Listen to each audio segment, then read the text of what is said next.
باقاعدہ جو سسٹم چل رہا ہے سالانہ رزلٹ اور امتحان اور رزلٹ اس کے بعد سرٹیفکیٹ ڈگری، یہ مطلب ہرگز نہیں ہے۔ بہت سارے لوگ یہ بھی غلط فہمی پھیلاتے ہیں کہ علماء کا یہ کہنا ہے کہ جب تک مدرسے میں سرٹیفکیٹ لے کے نہیں آئیں گے تب تک دعوت کا کام نہیں کریں گے۔ ایسی بات ہرگز نہیں ہے، ایسی بات ہرگز نہیں۔ نہ یہ کہنے کا مطلب ہے کہ جو مدرسے سے سرٹیفکیٹ لے کر کے آئے گا وہی دعوت کا کام کرے گا، یہ مطلب نہیں ہے۔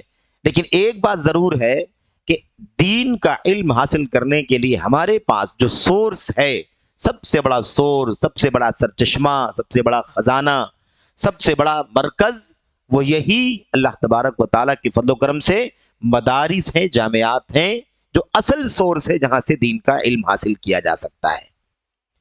اب اس کے علاوہ بھی اگر کوئی الحمدللہ علماء کرام سے، مشائخ سے، ہے نا، جو ایکسپرٹس ہیں ان سے علم حاصل کرے، عربی زبان کے جاننے والے سے گہرا عربی زبان کا علم حاصل کرے، حدیث کے ماہر سے حدیث کا علم حاصل کرے، ہے نا، فقہ کے ماہر سے فقہ کا علم حاصل کرے، ایسی عقیدے کے ماہر سے عقیدے کا علم حاصل کرے، اصول فقہ کا اصول فقہ والے سے، اصول حدیث کا اصول حدیث والے سے، ایسے ہی جرح و تعدیل ہے، تخریج ہے نا، قواعد ہیں، اصول ہے، ضابطے ہیں۔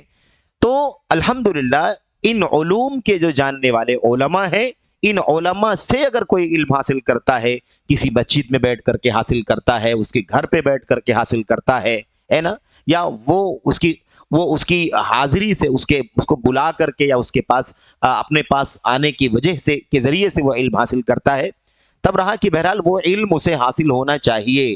وہ عربی زبان جانے، قواعد جانے، حدیث جانے، قرآن جانے، شریعت جانے، ہے نا، فقہ جانے، عقیدہ جانے، منہج جانے، ساری ان تمام چیزوں کا علم ہونا چاہیے۔ وہ مدارس میں نہ پڑھے کوئی بات نہیں ہے، لیکن علم والوں کے ساتھ، علم والوں سے علم حاصل کرے۔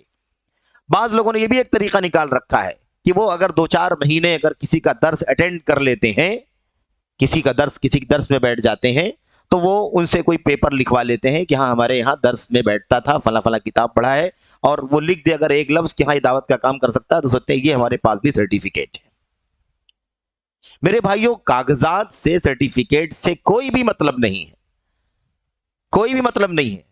اصل علم جو ہے نا کتاب و سنت کا، چونکہ مدارس اور جامعات یہ سب سے بڑا سورس ہے علم دین حاصل کرنے کے۔ ہمارے پاس ہندوستان میں، مملکت سعودی عرب وغیرہ کے اندر یا خلیج کے اور ممالک میں مدارس کے، جامعات کے علاوہ مساجد کے اندر علم کے حلقے قائم ہیں، ایک دم مضبوط، جس میں باقاعدہ 10-10، 12-12، 15-15 علماء کے دروس ہوتے ہیں، عقیدے کا درس، حدیث کا درس، فقہ کا، اصول فقہ کا، تخریج کا، جرح و تعدیل کا، فرائض کا، عربی زبان کا، نحو کا، صرف کا، بلاغہ کا، سارے علم شریعت کے دروس ہوتے ہیں۔ الحمدللہ طلبہ 4 سال، 6 سال، 8 سال ان مشائخ سے علم حاصل کرتے ہیں، ان کے دروس میں مستقل بیٹھتے ہیں، تو ان کو یہاں سے بھی الحمدللہ علم حاصل ہو جاتا ہے۔ لیکن ہمارے یہاں ہندوستان، بر صغیر ہندوستان، پاکستان میں، عام طور پر بنگلہ دیش میں، افغانستان جو بر صغیر کا علاقہ ہے، یہاں عام طور پر ایسا ماحول نہیں ہے کہ مساجد کے اندر ایسے ٹھوس علمی حلقات ہوں، بڑے علماء کے جو پختہ علم دینے والے ہوں، اور ان کے ساتھ طلبہ ایسے بیٹھ کر کے علم حاصل کرتے ہوں جیسے خلیج میں علم حاصل کیا جاتا ہے۔ تو ایسا سورس نہیں ہے۔ اب اس طرح کے دروس ہو رہے ہیں، ہفتے میں ایک درس ہوتا ہے، کیا آدمی اس کو 2 مہینہ 4 مہینہ اگر بیٹھ جائے گا، 10 اگر درس اٹینڈ کر لے گا تو کیا وہ عالم ہو جائے گا؟ ہاں، اس کو دین کی معلومات کچھ نہ کچھ ہو جائے گی، جن سبجیکٹ کو سن رہا ہے، جن موضوعات کو سن رہا ہے، الحمدللہ اس کو بصیرت حاصل ہو رہی ہے، اس کو علم حاصل ہو رہا ہے، وہ روشنی میں آ رہا ہے، معلومات ہو رہی ہے۔ تو ایسے ہی یہ سلسلہ جب لمبا چلے گا تب الحمدللہ آدمی کے پاس علم حاصل ہو جائے گا۔ تو اصل میں یہی ہے، اسی لیے کہا جاتا ہے، عام طور پر علماء کی بات آتی ہے تو دینی مدارس سے، جامعات سے فارغین کا اور وہاں سے سرٹیفکیٹس لینے والوں کو عام طور پر اس لیے مراد دیا جاتا ہے کہ ہمارے ہندوستان، پاکستان، بر صغیر کے علاقوں میں دین کا علم حاصل کرنے کا سب سے بڑا جو سورس ہے، اصل سورس جو ہے وہ کیا ہے؟ یہی مدرسے، یہی جامعات، یہی یونیورسٹیاں، یہی ہے جہاں سے علم حاصل ہوتا ہے۔ اس کے علاوہ علماء سے، مشائخ سے، حلقات علم سے، علم کی مجلسوں سے اس طرح علم حاصل کرنے کا ہمارے پاس کوئی سورس ہے ہی نہیں۔ سمجھ رہے ہیں نا؟ تو یہ اس لیے مسئلہ ہے، ورنہ یہ کوئی نہ سمجھے کہ یہ مدرسے کے فارغین یہ کہتے ہیں کہ نہیں، آپ مدرسے سے فارغ ہو کر کے ڈگری لے کر کے آؤ گے، سرٹیفکیٹ، تبھی آپ دین کا کام کر سکتے ہو۔ یہ نہیں، یہ اس لیے کہا جاتا ہے کیونکہ ہمارے پاس تو یہی سورس ہے۔ تو یہ بہت ہی اہم چیز ہے۔ اب یہاں شیخ صالح فوزان سے دیکھیے سوال کرنے والا کیا کہتا ہے، یہی اعتراض تھا اس کو بھی۔ یہ کچھ لوگ یہ سمجھتے ہیں کہ دین کی دعوت کا کام صرف علماء کریں گے، جن کے پاس علم نہیں ہے، تھوڑی بہت معلومات ہے، وہ نہیں، ان کے اوپر لازم نہیں ہے کرنا۔ تو آپ کا کیا خیال ہے؟ شیخ کہتے ہیں یہ وہم ہے ہی نہیں، یہ تو حقیقت ہے کہ دعوت کا کام کون کرے گا؟ علم والے ہی کریں گے، علم والے ہی کریں گے۔ بعض علماء نے اس وقت، معاصر علماء نے جو اس وقت مملکت سعودی عرب وغیرہ کے اندر موجود ہیں، ان علماء میں سے بعض علماء نے کتاب لکھی ہے، رسالہ لکھا ہے، العلماء هم الدعات، العلماء هم الدعات، علماء ہی داعی ہیں، علماء ہی دعات ہیں، داعیان ہیں، دین کی دعوت دینے والے لوگ ہیں۔ تبلیغ والی جو بات بار بار ہمارے ساتھی بیان کرتے ہیں، اور اس پر بار بار بات آتی ہے کہ بھائی جتنا پتا ہے اتنا آپ پہنچائیں۔ کون منع؟ الحمدللہ آپ بیٹھے ہوئے ہیں، بزرگ بھی ہیں، ہمارے عزیز شباب نوجوان بھی ہیں، الحمدللہ بہت اچھا شغف رکھتے ہیں علم سے، طلب علم سے، علماء سے، بہت کچھ ان کو معلومات ہے الحمدللہ۔ تو آپ کو جو معلومات آپ بالکل پہنچائیے نا، آپ کو کون منع کرتا ہے؟ لیکن مسئلہ یہی ہے کہ آپ ایک بحیثیت دائی اور عالم اور مفتی اور اسٹیج کے مقرر بن کر کے کھڑے ہو جائیں، تو آپ بتائیے کہ آپ کا مادہ جو آپ مطلب پہنچانا چاہتے ہیں وہ کتنا زیادہ ہے، اور جو آپ حاصل کرتے ہیں وہ کتنا کم ہے؟ کتنا خطرناک مسئلہ ہے۔ اہل علم سمندر رکھ کر کے قطرہ دیا کرتے تھے نکال کر کے، اور یہاں ذرہ اور قطرہ ہوتا ہے تو لوگ سمندر پھیلانا چاہتے ہیں۔ عجیب و غریب فساد ہے۔ اور اس پر جب کوئی اعتراض کرتا ہے اخلاص کے ساتھ، نصح کے ساتھ، خیرخواہی کے ساتھ، تو اس کو مختلف انداز سے زد و کوب کیا جاتا ہے کہ دیکھیے تو دعوت کا کام کرنے سے روکتے ہیں، دعوت کا کام کرنے سے نہیں روکتے ہیں، دین کو بگڑنے سے روکنا چاہتے ہیں، دین کو فساد سے بچانے کے لیے یہ کوشش چلتی ہے کہ دین بگڑے نہیں۔ وَهَلْ أَفْسَدَ الدِّينَ إِلَّا الْمُلُوكُ وَأَحْبَارُ سُوءٍ وَرُهْبَانُهَا۔ اسی ابن المعتز نے غالباً کہا تھا کہ دین کو بگاڑنے والے کون ہیں؟ الملوک اور احبار السوء اور رہبان۔ دین کو بگاڑنے والے بادشاہ ہیں۔ بادشاہ جس عقیدے کا ہوتا ہے اس عقیدے کو اپنے ملک میں نافذ کرتا ہے اور اپنی حکومت کے ڈنڈے سے وہی پھیلانا چاہتا ہے۔ حق ہے تو حق، باطل ہے تو باطل۔ تو دین کو بگاڑنے میں ایک بہت بڑا کردار کن کا ہے؟ بادشاہوں کا ہے۔ جیسا عقیدہ، جیسا نظریہ، وہی پھیلے گا۔ اسی کے مذہب، اسی کے منہج کا قاضی، اسی کے منہج کا جج، اسی کے عقیدے کی، اسی کے نظریے کی عدالتیں، اور پھر اس کے بعد اسی کی طرح سے ساری حکومت میں کام چلے گا۔ اب ان کے بیچ میں جب علماء سنت ہوتے ہیں، علماء حق ہوتے ہیں، علماء الحدیث ہوتے ہیں، تو پستے ہیں، مجبوراً پریشان ہوتے ہیں، کیونکہ انہیں حق اور سنت پھیلانے کا موقع نہیں دیا جاتا ہے، ٹارچر کیا جاتا ہے، ستایا جاتا ہے، جیل کی سلاخوں کے پیچھے ڈالا جاتا ہے، یا انہیں ختم بھی کر دیا جاتا ہے۔ ایسے واقعات بھی موجود ہیں، یا ان پر پابندی عائد کر دی جاتی ہے، ایسے بھی واقعات موجود ہیں۔ بنو بویہ وغیرہ کے زمانے میں اسی طرح کے حالات ہوئے تھے میرے بھائیوں۔ ایسے وہ عبیدیوں کا جو دور تھا، فاطمیوں کا، ان کے زمانے میں بھی یہی حال تھا۔ لیکن بہرحال الحمدللہ اپنی اپنی حیثیت کے مطابق سنت کے علماء، حدیث کے علماء اپنی اپنی کوششیں کرتے رہتے ہیں۔ تو ایک تو چیز ہوگی بادشاہ بگاڑتے ہیں دین کو، دوسرے احبار سو، برے علماء، علماء سو، برے علماء، علم والے ہیں لیکن علماء سو ہیں، برے علماء ہیں۔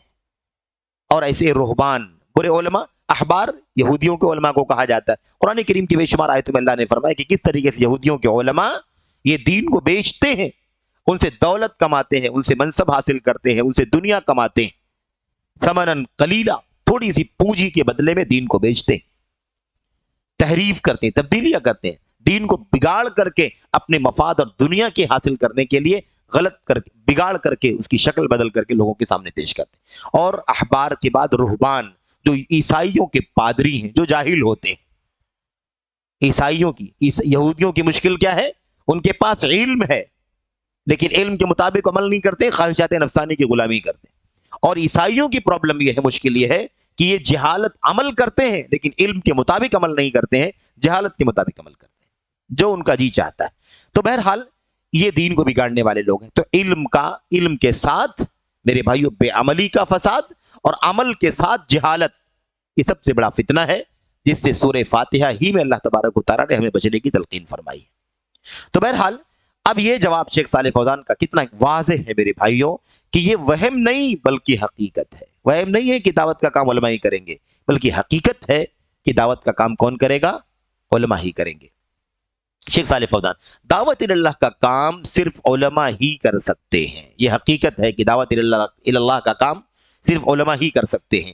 میں بھی یہی کہتا ہوں، جو کہا نا کچھ لوگوں کو وہم ہے، شیخ صالح فوزان کہتے ہیں میں بھی میں بھی یہی کہتا ہوں کہ دعوت کا کام صرف علماء ہی کر سکتے ہیں، لیکن اب یہ دیکھیے آگے جو ممکن ہے، جو جائز ہے، جو درست ہے اور لوگوں کے لیے جو ان کی ذمہ داری وہ کرنا چاہیے. کیا ہے وہ؟ لیکن کچھ واضح مسائل ہوتے ہیں جنہیں ہر انسان جانتا ہے.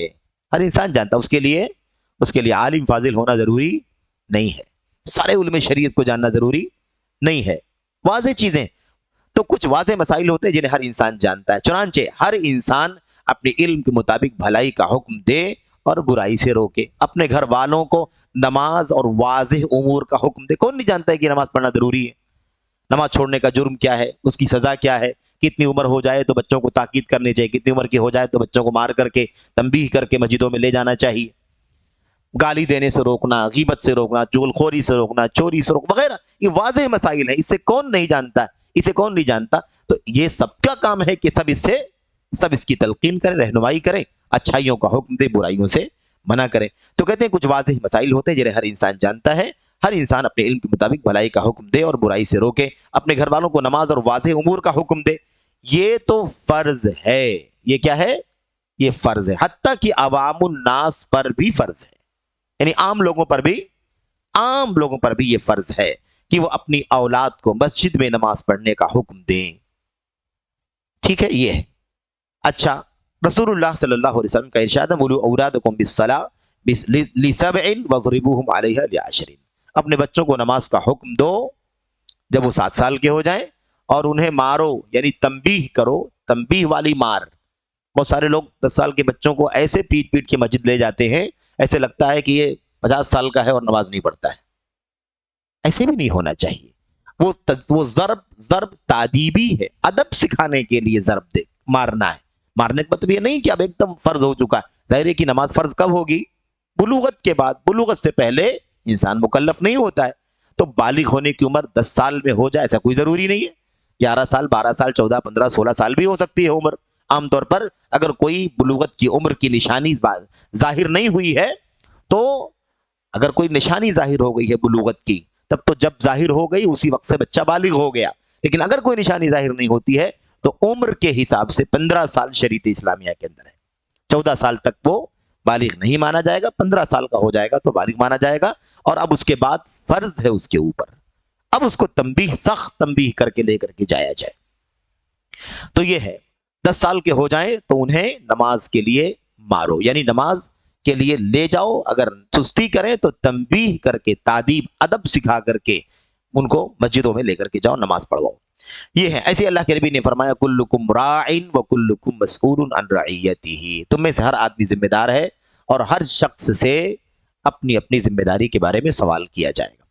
تو یہ اتنی جو چیز ہے نا، اتنا جو ہر آدمی کو معلوم ہے، ہر آدمی جانتا ہے، اتنی چیز ہر آدمی پہنچائے، ہر آدمی اس پر کام کرے، ہر آدمی اس کی کوشش کرے. ہر آدمی کے لیے وہ واجب ہے کہ وہ اتنی ذمہ داری ادا کرے. لیکن مسئلہ یہی ہے کہ اب ایک بحیثیت داعی، اسٹیج، ممبر ہے کہ نہیں، فتویٰ، مسند درس کا، مسند علم کا، مسند فتوے کا، مسند تقریر کا، مسند خطابت کا، یہ اختیار کر کے آدمی اپنے آپ کو بنا لے تو اس کی گنجائش بہرحال نہیں ہے. یہ بلا شبہ ان کے لیے ہے جو پورے طور پر دین کے علم کو سیکھے ہوئی ہیں اور جانتے ہیں. کہتے ہیں اسے رعایت اور نگرانی کہا جاتا ہے. اسے رعایت اور نگرانی کہا جاتا ہے. نیز اسے بھلائی کا حکم دینا اور برائی سے روکنا بھی کہا جاتا ہے، جیسا کہ نبی کریم صلی اللہ علیہ وسلم کا ارشاد ہے من رأى منکم منکرا فلیغیرہ بیدہ فإن لم یستطع فبلسانہ وإن لم یستطع فبقلبہ وذلک اضعف الایمان. اللہ کے نبی صلی اللہ علیہ وسلم نے فرمایا کہ تم میں سے جو آدمی کوئی برائی دیکھے اسے چاہیے کہ اپنے ہاتھ سے بدل دے. اب آدمی اپنے بال بچوں کے بیچ میں اختیار رکھتا ہے، اس کو طاقت ہے، اس کو قوت ہے، اور اس کا ایک پاور ہے نا، اختیار ہے، جس کا استعمال کر کے وہ اپنے ہاتھ سے بھی روک سکتا ہے.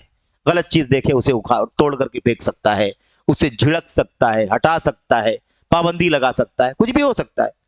تو جسے طاقت ہے وہ ہاتھ سے کرے، اگر اس کی طاقت نہ ہو تو زبان سے ڈانٹ دے، ڈپٹ دے، تنبیہ کر دے، آگاہ کر دے. اور اگر اس کی بھی طاقت نہ ہو تو آدمی دل سے برا جان لے اس چیز کو. یہ بھی انکار منکر کا ایک درجہ ہے اور یہ آخری درجہ ہے. تو اللہ کے نبی صلی اللہ علیہ وسلم کی ان حدیثوں سے استدلال کر کے، دلیل پکڑ کے، شیخ صالح الفوزان حفظہ اللہ فرماتے ہیں کہ دیکھو یہ جو چیزیں ہیں یہ ہر آدمی کے لیے ہیں، اس کے لیے عالم ہونا ضروری نہیں ہے۔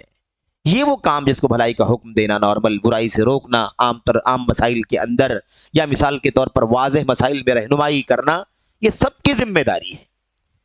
اس میں پابندی نہیں ہے کہ اب مثال کے باپ اگر عالم نہیں ہے تو بچے کو منع نہیں کر سکتا جھوٹ بولنے سے، باپ اگر عالم نہیں ہے تو اس کو نماز کا حکم نہیں دے سکتا، یہ مطلب نہیں ہے اس کا۔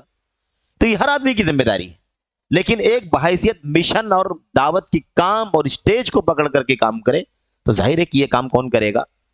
یہ کام وہی کرے گا جو اس کا اہل ہو چکا ہے، اور یہ اللہ تبارک و تعالیٰ کی دین کی تحفظ کے لیے ہے، تاکہ ہر آدمی اپنی اپنی ذمہ داریوں کو ادا کرے، جب وہ اس کا اہل ہو جائے، اس کے قابل ہو جائے، اس کے لائق ہو جائے، تب وہ اس کو کما حقہ انجام دے۔ اور یہی نہیں مسئلہ ہے، بعض لوگ کہتے ہیں کہ دیکھو اس طرح سے لوگ منع کرتے ہیں دعوت کا کام کرنے سے۔ یہ اصول میرے بھائیو ہمارے لیے، ہم سے بڑے علماء کے لیے، ہم سے چھوٹے طلباء کے لیے ہے نا، سب کے لیے ہے، یہ ہمارے لیے اتنا ہی جائز ہے جتنا ہم علم رکھتے ہیں۔ اس کے آگے ہمیرا اختیار نہیں کہ ہم مفتی عام بن کر کے لوگوں کو فتوے دیں، سمجھ رہے ہیں نا، سب کے لیے ذمہ داری ہے۔ اب جو ابھی فارغ ہو کر کے جو علماء مطلب طلباء آتے ہیں، نو فارغین ہوتے ہیں، نئے نئے فارغین، ظاہر سی بات ہے ابھی ان کو اتنا گہرا علم کا نہیں ہے، اتنی پختگی نہیں، مضبوطی نہیں۔ اہل علم انہیں بھی کہتے ہیں کہ ابھی آپ علم مزید حاصل کرو، پڑھو، بڑے علماء کی نگرانی میں رہو اور ان سے علم حاصل کرو، دھیرے دھیرے علم میں پختگی مضبوطی آئے، تب جا کر کے آپ اس میں آگے بڑھتے جاؤ۔ ابھی سے آپ وہ منصب نہ اختیار کر لو جو بڑے علماء کا منصب ہے۔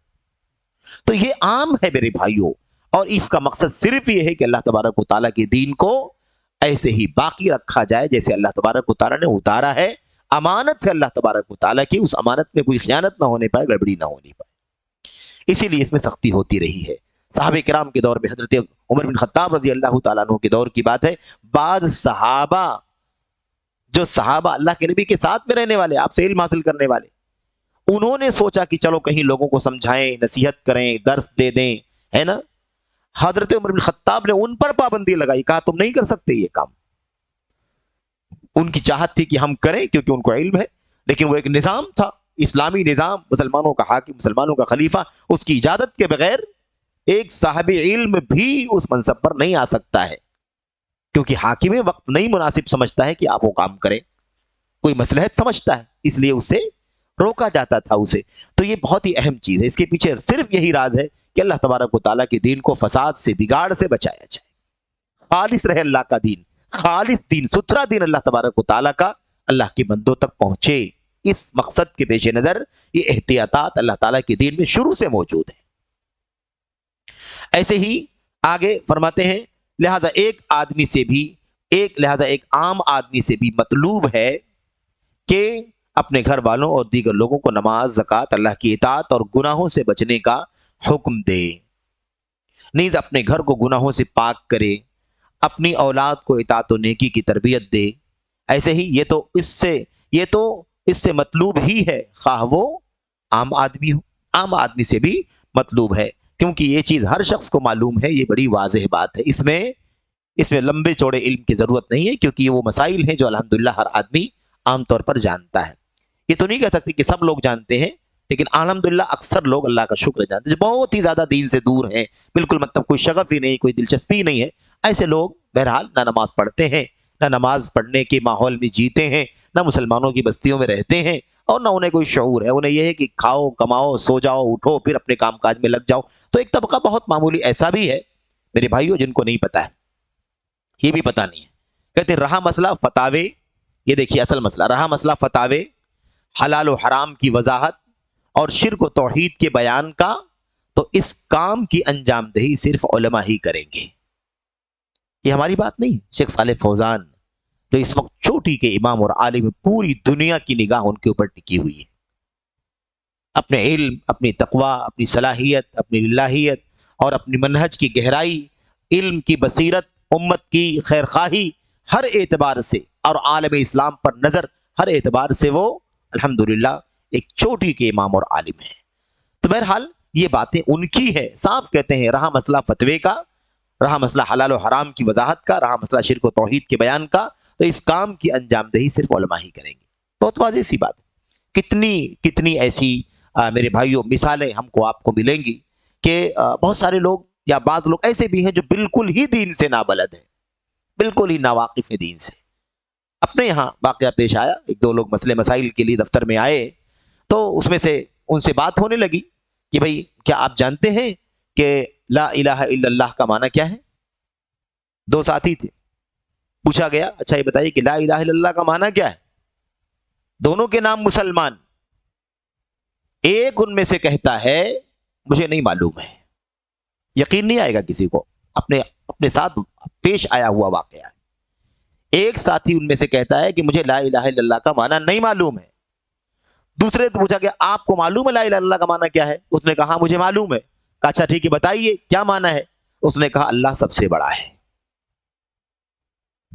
تو ہمارے سماج کا یہ حال بھی ہے کہ ہمارے بیچ میں ایسے لوگ بھی رہتے ہیں کہ یہ صورتحال ہے, کلمہ توحید کا معنی نہیں معلوم ہے, تو یہ صورتحال ہے. تو بہرحال کہنے کا مطلب یہ ہے کہ بہت کچھ علم پھیلانے کی ضرورت ہے. تو جو عام طور پر رہنمائی کرنے کی چیز ہے, فرائض ہے, واجبات ہے کلمہ توحید کا, کہ کم سے کم سرسری طور پر اس کا جو واضح معنی ہے یہ بتانے کا کام آدمی کرتا رہے. اور یہی ہے جس کو اللہ کے نبی کی حدیث میں کہا گیا ہے کہ مجھ سے میری طرف سے تمہیں ایک آیت بھی معلوم ہو تو پہنچا دو. تو جتنا معلوم اتنا پہنچا دو, لیکن اس نام پر اب یہاں خلط کیا جاتا ہے. تبلیغ کا لفظ اس حدیث کو استعمال کر کے ہمارے بعض بھائی سمجھتے ہیں کہ اس سے استدلال کر کے ایک آدمی علم والا نہیں ہے, موٹی موٹی باتیں کچھ معلومات ہیں, چند سال چند مہینے یہاں وہاں کچھ پڑھا ہے, بعض علماء کے ساتھ بیٹھا ہے, تو اب وہ پورے طور پر علماء کی طرح سے اسٹیج اور میدان اور ممبر اور فتویٰ سب سنبھال لے.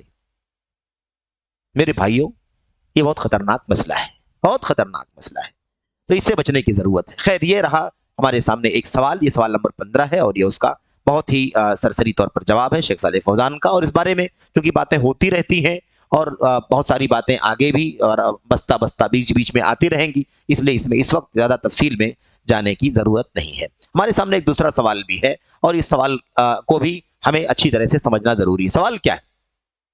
سوال یہ ہے اس وقت دعوتی جماعتوں کی کثرت ہے, دعوتی جماعتوں کی کثرت ہے. ظاہر سی بات ہے کتنے دعوتی, اور اس وقت ہمارے ملک کے اندر اپنے ملک میں اگر ہم نظر ڈال کر کے دیکھ لیں تو دعوت کے نام پر نہ جانے کتنے ٹرسٹ ہے, نہ جانے کتنے فاؤنڈیشن, نہ جانے کتنی سوسائٹیاں, نہ جانے کتنے کیا نام ہے ادارے کام کر رہے ہیں.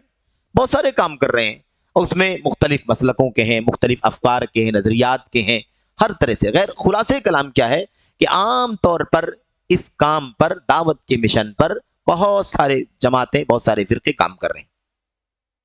اور داعیان کی بھی بہتات ہے, یعنی کیا مطلب, داعیوں کی بھی بڑی کثرت ہے, دعوتی کام کرنے والی جماعتوں کی بھی بڑی کثرت ہے, بہت زیادہ لوگ ہیں, اور دائی کے نام پر بھی بہت سارے لوگ پھیلے ہوئے ہیں.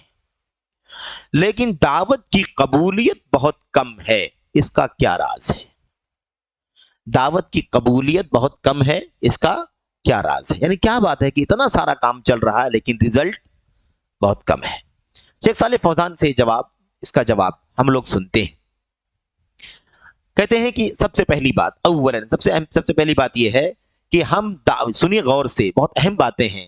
ہم صرف کثرت ہے دائیوں کی, جماعتوں کی, ہے نا, اور نتیجہ بہت کم ہے, تو ہم صرف اسی پر ہمارا ذہن جاتا ہے کہ نتیجہ کم کیوں ہے, اس کے راز بتائیں گے وہ. لیکن دیکھیے اصولی باتیں ہیں, اصول کی باتیں, منہج کی باتیں. شیخ صالح فوزان کہتے ہیں اولاً سب سے پہلے ہم دعوت یا دیگر امور میں جماعتوں کی کثرت کی حوصلہ افزائی نہیں کرتے.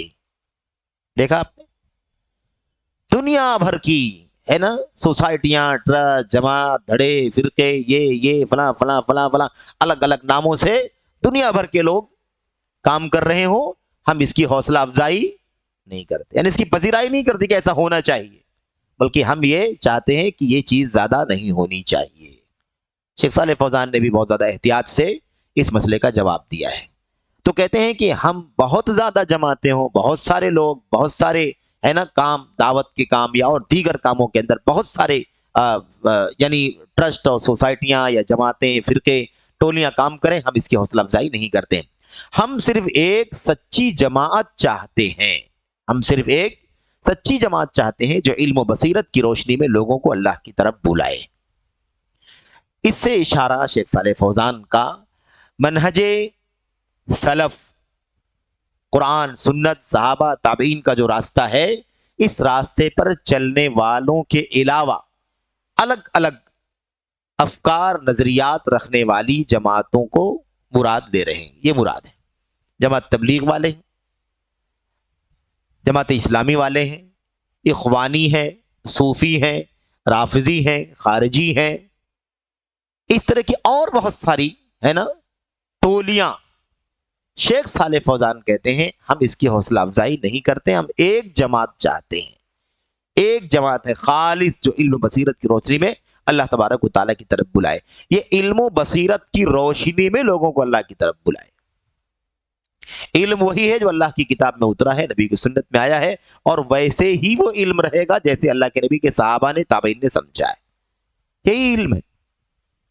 میں اپنی مرضی سمجھوں، آپ اپنی مرضی سے، فلاں اپنی مرضی سے، فلاں اپنی مرضی سے، الگ الگ رخ، الگ الگ ٹریک، الگ الگ نظریات کے ساتھ لوگ دین کا معنی نکال لیں تو اس کو علم و بصیرت نہیں کہا جاتا، کیونکہ علم و بصیرت وہ ہے جو کتاب میں اتر چکا ہے، جسے صحابہ نے برتا ہے، عمل کیا ہے، جانا ہے، اور اس کے مطابق چل کر کے اور امت تک آگے بڑھایا ہے تاکہ امت اسی راستے پر چلے۔ تو علم و بصیرت کی روشنی میں ایک جماعت کام کرے، ہم یہ چاہتے ہیں۔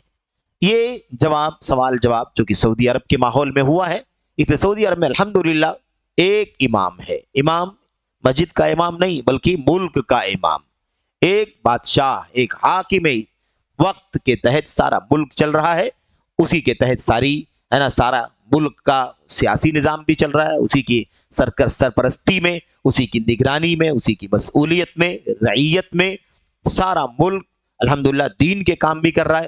مساجد اسی کے تابع، مدارس اسی کے تابع، ادارے اسی کے تابع، جامعات اسی کے تابع، فتاوے اسی کے تابع ہے کہ نہیں؟ ساری دعوتی، علمی، تعلیمی اور ساری جتنی بھی سرگرمیاں، ساری جتنی بھی نشاطات ہیں، سب کی سب اسی ایک مسلمانوں کے ایک حاکم اور ولی امر کے تابع چل رہی ہیں۔ تو شیخ صالح فوزان کہتے ہیں کہ ہم یہی ایک جماعت چاہتے ہیں جو علم و بصیرت کی روشنی میں دعوت کا کام کرے۔ ہم بہت سارے فرقے، جو ٹولیاں، جماعت، دھڑے، ہم اس کی تشجیع، اس کی حوصلہ افزائی نہیں کرتے۔ اور آگے بات آئے کہ انشاءاللہ تبارک و تعالیٰ کہ سن 1948 میں یا 50 میں، مجھے یاد نہیں ہے ایگزیکٹ، وہ تاریخ بھی آئے گی، غالباً 1949 کی بات ہے یا اس کے کچھ آس پاس، یا ہجری تاریخ ہے، بہرحال اس کی تفصیل آئے گی انشاءاللہ۔ وہ پورا اقتباس ایگزیکٹ نوٹ کیا ہوا ہے، وہ انشاءاللہ پڑھا جائے گا کہ حسن البنا جو جماعت الاخوان المسلمون کے بانی ہیں، وہ آئے تھے مکہ، اور انہوں نے آ کر کے اس وقت ملک عبدالعزیز رحمۃ اللہ علیہ باحیات تھے، ان سے انہوں نے یہ کہا کہ ہم مصر سے آئے ہیں اور ہم چاہتے ہیں کہ آپ کے ملک سعودی عرب کے اندر ایک الاخوان المسلمون کی برانچ قائم کریں، الاخوان المسلمون کی برانچ قائم کریں، اس کی فرع قائم کریں، شاخ، اور یہاں پر ہم کام کریں۔ میرے بھائیوں، جیسے ہی حضرت کیا نام ہے ملک عبدالعزیز بن عبد الرحمن الفیصل حافظہ اللہ نے، اب تو وفات ہو گئی رحمت اللہ علیہ، انہوں نے یہ بات سنی، فوراً بھانپ گئے کہ یہ پورا ملک ایک امام اور ایک قائد کے تحت، اور ایک نظام، ایک جماعت، ایک منہج کتاب و سنت سلف کا راستہ، اس پر یہ ملک چل رہا ہے۔ یہ شخص اس کے اندر آ کر کے فرقہ واریت پیدا کرنا چاہتا ہے، اخوانی نظریہ ہے نا، خارجیت کا نظریہ، تکفیر کا نظریہ، تجہیل کا نظریہ، یہ نظریہ یہاں پر ڈالنا چاہتا ہے۔ فوراً ملک عبدالعزیز نے کہا اخرجوا هذا الرجل فانه صاحب فتنہ، اس شخص کو یہاں سے ابھی نکال کر کے باہر لے کر کے جاؤ، کیونکہ یہ شخص فتنہ پرور ہے، فتنہ پھیلانا چاہتا ہے۔ اور یہ کوئی میرے بھائیو یوں ہی بے سر پیر کی بات نہیں ہے۔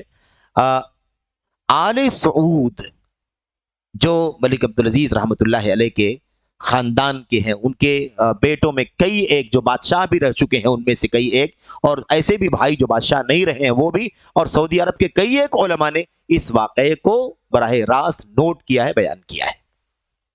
تو کہنے کا مطلب یہ ہے کہ شیخ صالح فوزان اسی پس منظر میں بات کر رہے ہیں کہ ہم اس کے قائل نہیں ہیں، یہاں پر ایک نظام توحید و سنت کا، منہج سلف کا چل رہا ہے، اس میں کوئی آئے دوسری جماعت لے کر کے وہ دعوت کا کام کرے، ایک تیسرا آدمی آئے اپنی جماعت بنا کر کے کام کرے، ایک چوتھا، پانچواں، چھٹا آدمی آئے اپنی جماعت بنا کے کام کرے، ہم اس کو ہرگز نہیں، علم بصیرت کی روشنی میں صرف اور صرف ایک جماعت جو کتاب و سنت اور منہج سلف پر چل رہی ہے، وہ ہی دعوت کا کام کرے۔ ہم اسی کی حوصلہ افزائی کرتے ہیں۔ اللہ تبارک و تعالیٰ کے کلام کی آیت کریمہ پیش کرتے ہوئے کہتے ہیں کہ اللہ تبارک و تعالیٰ فرماتا ہے وَلَا تَنَازَعُوا فَتَفْشَلُوا وَتَذْهَبَ رِيحُكُمْ، آپس میں جھگڑے کر کے، تنازع کر کے، ہے نا، اختلاف کر کے نہ زندگی گزارو، ورنہ تم ناکام ہو جاؤ گے، تمہاری ہوا اکھڑ جائے گی، اور تم کیا ہو جاؤ گے؟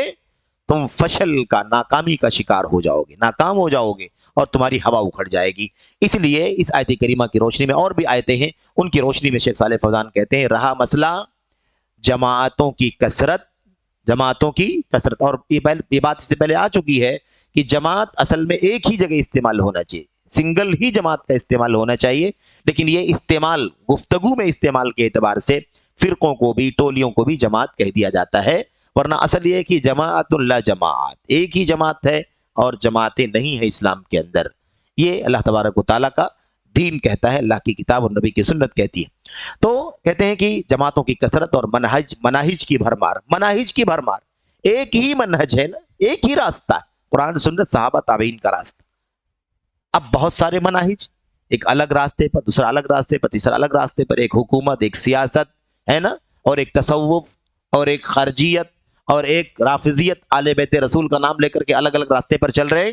کہتے ہیں یہ بہت سارے راستوں کی جو کثرت ہے، یہ چیز پسپائی یعنی پستی، ذلت، کمزوری، ایسے ہی ناکامی اور باہمی نزاع کا سبب ہے، آپس میں جھگڑے کا، ٹکراؤ کا سبب ہے۔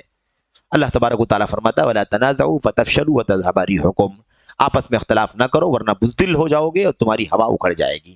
ایسے اللہ فرماتا ہے وَلَا تَكُونُوا كَالَّذِينَ تَفَرَّقُوا وَاخْتَلَفُوا، ایسے ان لوگوں کی طرح نہ ہو جاؤ جو ٹکڑوں میں بٹ گئے، ان لوگوں کی طرح نہ ہو جاؤ كَالَّذِينَ تَفَرَّقُوا، جو فرقوں میں بٹ گئے، وَاخْتَلَفُوا، اور آپس میں اختلاف کر لیا، مختلف ہو گئے، فرقوں میں تقسیم ہو گئے، تم لوگ بھی اسی طرح نہ ہو جاؤ۔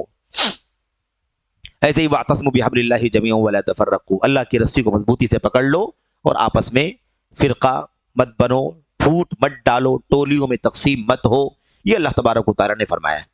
تو بہرحال یہ چند آیتیں جو اس سلسلے میں اللہ تبارک و تعالیٰ کے کلام کے اندر ہیں، ان کو پڑھ کر کے، ان کو بیان کر کے شیخ صالح فوزان کہتے ہیں ہم صرف ایک جماعت چاہتے ہیں جو صحیح منہج اور صحیح دعوت پر قائم ہو، خواہ مختلف ممالک میں پھیلی ہوئی ہو، کیونکہ اس جماعت کا سرچشمہ ایک ہے۔ اور یہ جو پورا سلسلہ آپ نے شروع کر رکھا ہے جدید مناہج کی حقیقت، وہ اسی نقطے پر ڈیپینڈ ہے، اسی نقطے پر رکا ہوا ہے۔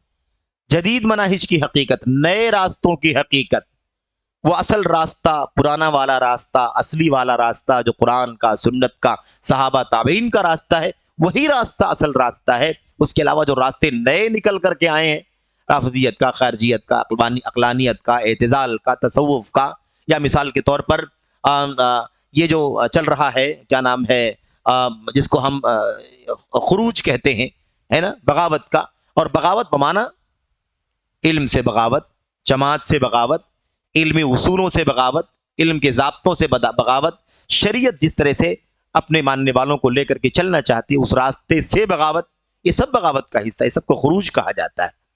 تلوار اٹھا لینا، ہتھیار اٹھا لینے کا نام ہی بغاوت نہیں ہے۔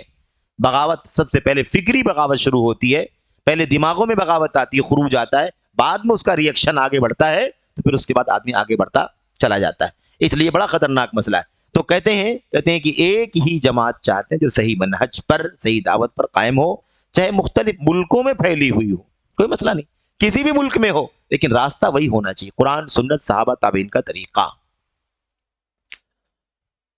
تو کیونکہ اس جماعت کا سرچشمہ ایک ہے، سرچشمہ یعنی سورس، اس جماعت کا سورس کیا ہے؟ ایک ہی ہے۔ اب وہ ہندوستان میں، پاکستان، بنگلہ دیش، افغانستان، سعودی عرب، بحرین، یہاں دنیا میں رہے، کسی بھی ملک میں رہے، سب کا سورس کیا ہے؟ ایک ہی ہے، قرآن، سنت، صحابہ کا طریقہ، تابعین کا طریقہ، یہ ہے۔ وہ آپس میں ایک دوسرے سے رجوع کرتے ہیں، وہ آپس میں ایک دوسرے سے رجوع کرتے ہیں اور ایک دوسرے سے مدد لیتے ہیں، اور یہی مطلوب ہے۔ بتائیے کہ ہم لوگ یہاں ہندوستان میں بیٹھے ہوئے ہیں، ہے نا، وطن عزیز میں، یہاں بیٹھ کر کے بھی چونکہ ہمارا منہج وہی قرآن، سنت، صحابہ کا فہم ہے، اس لیے ہم اس منہج کے ساری دنیا کے علماء سے رابطے میں ہے کہ نہیں رابطے میں؟ یہ ہے، مدد لیتے ہیں۔ لیکن جو اس سے ہٹے ہوئے لوگ ہیں وہ کبھی اس راستے والوں سے مدد نہیں لیتے. ان کو تو اپنا حریف سمجھتے ہیں, ان کو تو اپنا مخالف سمجھتے ہیں. اس لیے یہ بہت اہم چیز ہے. اور یہی میرے بھائیوں منہج سلف کی حقانیت کی دلیلوں میں سے ایک دلیل ہے. اور اہل الحدیث کا جو راستہ ہے یا اہل السنت والجماعت کا جو راستہ ہے, منہج سلف پر چلنے والوں کا جو منہج ہے, اس کی سچائی کی ایک بہت بڑی دلیل ہے کہ یہ دنیا کے مشرق میں رہیں یا مغرب میں رہیں, شمال میں رہیں یا جنوب میں رہیں, جہاں بھی رہیں. یہ ملک تو دور دور ہیں, علاقے دور دور ضرور ہیں, ہے نا, یہ علاقائی حد بندیاں, جغرافیائی تقسیم ضرور ہے, لیکن یہ عقیدے میں, منہج میں, فکر میں, نظریے میں, راستے میں ایک ہے, کوئی اختلاف نہیں ہے. دنیا کے کونے کونے میں چلے جاؤ, آپ کو اس راستے میں کوئی اختلاف دکھائی نہیں دے گا. یہی ہر جگہ آپ کو ملے گا. یہ اس کی سچائی کی سب سے واضح دلیل, جیسا کہ علامہ ابن تیمیہ رحمۃ اللہ علیہ نے اپنی کتاب کے اندر بھی اس بات کو نوٹ کیا ہے, لکھا ہے. اس کے برخلاف بہت ساری جماعتیں جو ایک منہج پر قائم نہ ہوں, یہ دیکھا آپ نے.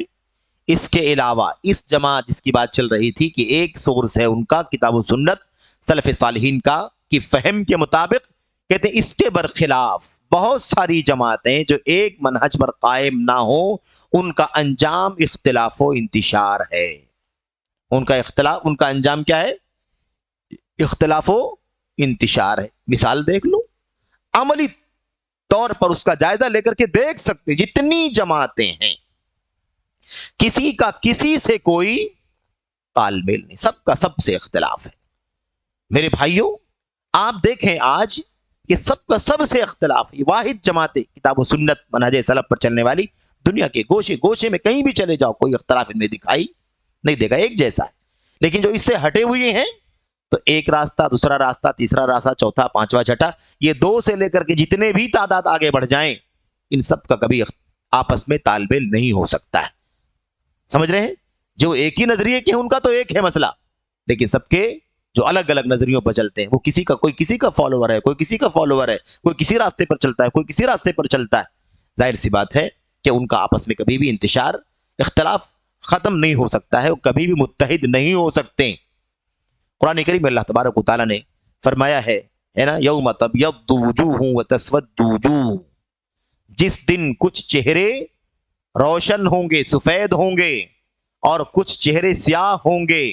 قیامت کے دن کچھ چہرے روشن ہوں گے اور کچھ چہرے سیاہ ہوں گے. اس کی تفسیر میں حضرت عبداللہ ابن عباس رضی اللہ تعالیٰ عنہ نے کیا فرمایا؟ تبیض وجوہ اہل السنہ وتسود وجوہ اہل الفرقہ, اہل البدعہ. اہل سنت کے چہرے قیامت کے دن روشن ہوں گے اور اہل بدعت اور فرقہ واریت والوں کے چہرے سیاہ ہوں گے. تو یہ بہرحال عجیب و غریب بات ہے جو ہم دیکھ رہے ہیں دنیا کے اندر کہ ایک راستہ اللہ کی کتاب اور نبی کی سنت کا اور صحابہ کرام کے فہم کا ہے, اس سے ہٹنے والوں کا آپس میں کبھی بھی تال میل نہیں رہتا. سب ایک دوسرے سے دست بگریباں ہیں, ایک دوسرے سے ٹکراؤ ہے, ایک دوسرے سے جھگڑا ہے, وہ اس کے خلاف. ہاں, حق کی مخالفت کرنے میں سب ایک ہو جاتے ہیں, آپس میں ان کا اختلاف ہے. وَلَا يَزَالُونَ مُخْتَلِفِينَ إِلَّا مَا رَحِمَ رَبُّكَ, یہ ہمیشہ آپس میں اختلاف کرتے رہیں گے, جس پر اللہ سوائے اس کے جس پر اللہ کی رحمت ہو جائے. لیکن حق کے مقابلے میں باطل کیا ہوتا ہے؟ ایک ہو جاتا ہے. آپس میں ان کے جھگڑے ضرور ہیں, لیکن ہماری مخالفت میں, کتاب و سنت اور سلف امت کے راستے کی مخالفت میں, وہ سب ایک ساتھ ہو جاتے ہیں, ایک ساتھ ہو جاتے ہیں. اس کے بعد وہ آپس کے اختلافات کو بھی ختم کر لیتے ہیں اور ایک ہو کر کے سب مخالفت کرتے ہیں. اور اس کی 1-2 مثالیں نہیں ہیں, اس کی مثالیں بہت ساری ہیں, اور یہ اس کا موقع نہیں ہے. انشاءاللہ تبارک و تعالی شاید کچھ مثالیں عملی طور پر آپ کی اس کتاب میں آئیں گی بھی, تو وہاں پر اس کی وضاحت آپ کے سامنے کی جائے گی. یہاں پر آگے جو دوسری بات پر بیان کرتے ہیں شیخ صالح فوزان, کہتے ہیں ثانیاً, دوسری بات یہ ہے, اس میں شک نہیں کہ مدعو یعنی جس کو دعوت دینا ہے, جس کو دعوت ہم پیش کر رہے ہیں, عوام, پبلک جس کو ہم کہتے ہیں, اس میں کوئی شک نہیں کہ مدعو یعنی مخاطب پر داعی کے اخلاص کا بڑا اثر پڑتا ہے. جتنا مخلص ہوگا اتنا ہی اس کی باتیں اثر انداز ہوں گی. مخلص ہوگا تو اس کی باتیں اثر انداز ہوں گی. یہ جواب کس کا ہے؟ سوال میں کیا تھا؟ جماعتیں بہت ہیں, دائی بہت ہیں, لیکن دعوت کا اثر دکھائی نہیں دے رہا. اس کا جواب شیخ صالح فوزان دے رہے ہیں. کہتے ہیں اس میں شک نہیں کہ دائی کے اخلاص پر مدعو